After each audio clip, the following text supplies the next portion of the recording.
नमस्कार, मी आहे तन्वी आणि तन्वीज बेक्स हबमध्ये सर्वांचं खूप खूप स्वागत आहे।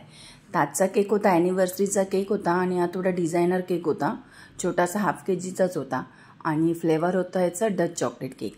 तर मी याचं स्पॉन्ज बनवून घेतले आणि स्पॉन्जचे केलेले आहेत मी 4 लेअरमध्ये कटिंग, कारण थोडा टॉल करायचा होता आणि त्याला डिझाईन्स करायचे होते म्हणून। तर याचं सोकिंगसाठी यूज केलेलं आहे मी शुगर सिरप, फिलिंगमध्ये यूज केलेलं आहे गनाश आणि चोको चिप्स आणि क्रम्बल कोटसाठी यूज केलेले आहे डच क्रीम। तर असं मी याचं क्रम्बल कोट तयार करून घेणार आहे आणि क्रम्बल कोट रेडी झाल्यानंतर ह्याला फ्रीजमध्ये ठेवून देणार आहे। नेहमीप्रमाणे आपण 15 ते 20 मिनिटासाठी याला सेट करायला ठेवून द्यायचं, नंतर फायनल कोटिंग करायचं। तर फायनल कोटिंगसाठी मी यूज करणार आहे व्हिपिंग क्रीममध्ये रेड कलरचं एक ड्रॉप टाकून त्याची जी शेडिंग तयार होणार ती यूज करणार आहे। तर तुम्ही पुढे बघू शकता मी याचं फायनल कोटिंगसाठी कसं करते ते। तर याचा माझा क्रम्बल कोट रेडी झाला, त्याला सेट करून घेतले। आता मी फायनल कोटिंग करते। तर अशी क्रीम तयार करून घेतलेली रेड कलर यूज करून आणि त्याचं असं याचं फायनल कोटिंग करते। पहिलं मी साईडला लावून घेतली, नंतर टॉपला लावून घेतली आणि पॅलेट नेपच्या साहाय्याने पूर्ण केकला कवरिंग करून घेतली आणि कवरिंग झाल्याच्या नंतर मी याला यूज करणार आहे स्क्रॅपर आणि स्क्रॅपरच्या साहाय्याने याला प्लेन फिनिशिंग करणार आहे।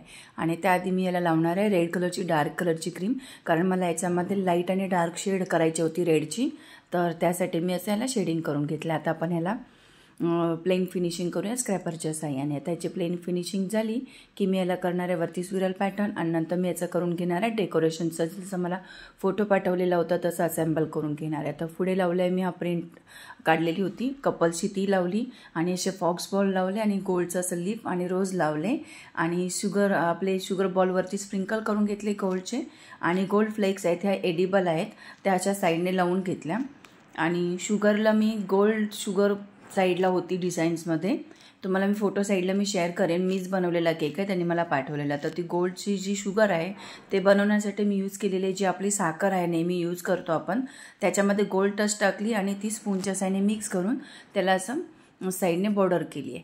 तर तुम्ही बघू शकता केक रेडी झाला आहे। तुम्हाला कसा वाटला व्हिडिओ आवडला असेल तर नक्की सांगा कमेंट्समध्ये केक कसा बनला आहे तो, आणि चॅनलला नवीन असाल तर सबस्क्राईब करायला विसरू नका। पुन्हा भेटूया नवीन व्हिडिओमध्ये। Thanks for watching.